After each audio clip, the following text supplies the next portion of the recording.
Good evening. All the doggies are asleep, and I thought it's quiet, so I thought I'd read a little bit from Rick Warren's book, The Purpose Driven Life.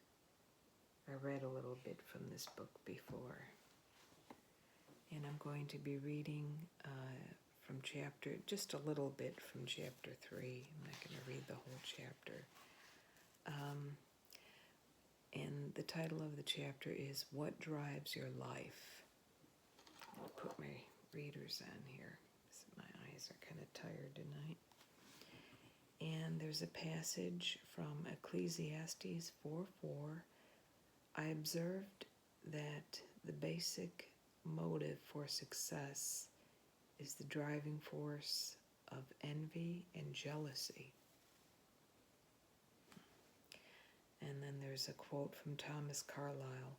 The man without a purpose is like a ship without a rudder, a waif, a nothing, a no man. Everyone's life is driven by something. Most dictionaries define the verb drive as to guide, to control, or to direct. Whether you are driving a car, a nail, or a golf ball, you are guiding, controlling, and directing it at that moment. What is the driving force in your life?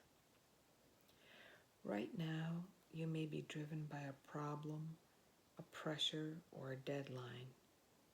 You may be driven by a painful memory, a haunting fear, or an unconscious belief. There are hundreds of circumstances, values, and emotions that can drive your life. Here are 5 of the most common ones. Many people are driven by guilt. They spend their entire lives running from regrets and hiding their shame. Guilt-driven people are manipulated by memories. They allow their past to control their future. They often unconsciously punish themselves by sabotaging their own success. When Cain sinned, his guilt disconnected him from God's presence, and God said, "You will be a restless wanderer on the earth." That describes most people today, wandering through life without a purpose. We are products of our past, but we don't have to be prisoners of it. God's purpose is not limited by your past. He turned a murderer named Moses into a leader and a coward named Gideon into a courageous hero. And he can do amazing things with the rest of your life too. God specializes in giving people a fresh start. The Bible says, what happens for those whose guilt has been forgiven? What relief for those who have confessed their sins and God has cleared their record? Many people are driven by resentment and anger. They hold on to hurts and never get over them. Instead of releasing their pain through forgiveness, they rehearse it over and over in their minds. Some resentment-driven people clam up and internalize their anger, while others blow up and explode it onto others. Both responses are unhealthy and unhelpful. Resentment always hurts you more than it does the person you resent. While your offender has probably forgotten the offense and gone on with life, you continue to stew in your pain, perpetuating the past. Listen, those who have hurt you in the past cannot continue to hurt you now unless you hold on to the pain through resentment. Your past is past. Nothing will change it. You are only hurting yourself with your bitterness. For your own sake, learn from it and then let it go. The Bible says to worry yourself to death with resentment would be a foolish, senseless thing to do. Many people are driven by fear. Their fears may be a result of a traumatic experience, unrealistic expectations, growing up in a highly controlled home, or even genetic predisposition.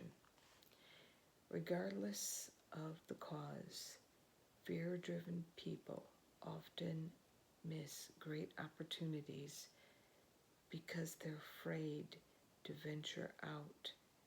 Instead, they play it safe, avoiding risk and trying to maintain the status quo.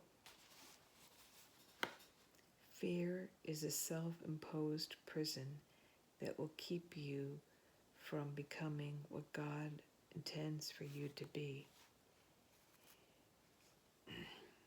You must move against it with the weapons of faith and love. The Bible says, well-formed love banishes fear. Since fear is crippling, a fearful life, fear of death, fear of judgment, is one not yet fully formed in love. Many people are driven by materialism. Their desire to acquire becomes the whole goal of their lives. This drive to always want more is based on the misconceptions that having more will make me more happy, more important and more secure. But all three ideas are untrue. Possessions only provide temporary happiness. Because things do not change, we eventually become bored with them and then want newer, bigger, better versions. It's also a myth that if I get more, I will be more important. Self-worth and net worth are not the same. Your value is not determined by your valuables. And God says the most valuable things in life are not things. The most common myth about money is that having more will make me more secure. It won't. Wealth can be lost instantly through a variety of uncontrollable factors. Real security can only be found in that which can never be taken from you, your relationship with God. Many people are driven by approval. They allow the expectations of parents or spouses or children or teachers or friends to control their lives. Many adults are still trying to earn the approval of unpleasable parents. Others are driven by peer pressure, always worried by what others might think. Unfortunately, those who follow the crowd usually get lost in it. I don't know all the keys to success, but one key to failure is to try to please everyone. Being controlled by the opinions of others.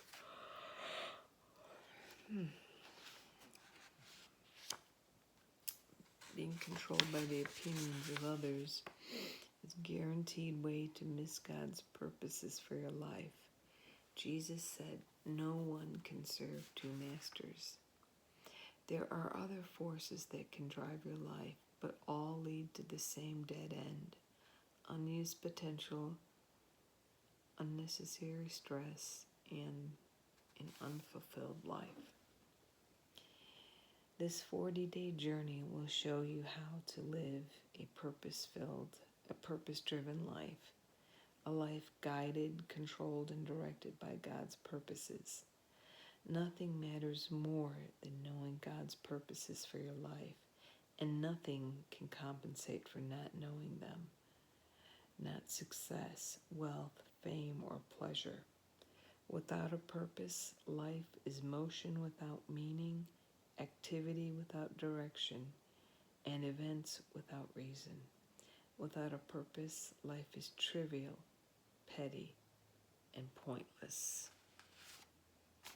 Okay, I'm going to stop there because I think it's pretty obvious with my yawning that I'm tired. So I think I helped to put myself to sleep with my reading. I hope it helped to relax you and that God spoke to your heart with something said here tonight. So have a great night.